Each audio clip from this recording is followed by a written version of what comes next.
যে এই দুটো সূরায় আমরা বেশ কয়েকটা বিষয় থেকে আল্লাহর আশ্রয় চাচ্ছি। এক নাম্বার, আমরা আশ্রয় চাচ্ছিলাম আল্লাহর সমস্ত সৃষ্টির ক্ষতি থেকে, তাই না? এটা কমন, একদম সমস্ত সৃষ্টিতে যত ক্ষতি, সব ক্ষতি থেকে আল্লাহর আশ্রয় চাচ্ছিলাম। দুই নাম্বার, স্পেশালি এই ক্ষতিগুলোর মধ্যে স্পেশালি রাতের ক্ষতি থেকে, গভীর রাতের ক্ষতি থেকে। আরও চাচ্ছিলাম জাদুকরিনী মহিলাদের ক্ষতি থেকে। আরও চাচ্ছিলাম হিংসা এবং হিংসুকের অনিষ্ট থেকে। 4টা স্পেশাল।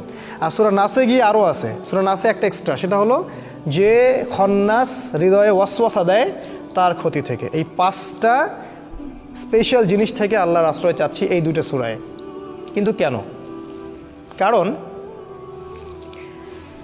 কারণটা বলার আগে আরেকটা কথা বলি, সেটা হলো এই যে ক্ষতিগুলা, এগুলো থেকে আপনি সূরা ফালাক আর নাসের মাধ্যমে আশ্রয় পাবেন। তখন আশ্রয় পাবেন যখন আপনি আল্লাহকে রব হিসেবে গ্রহণ করছেন, যখন আপনি আল্লাহকে মানুষের ইলাহ হিসেবে গ্রহণ করছেন, যখন আপনি আল্লাহকে মানুষের মালিক হিসেবে গ্রহণ করছেন।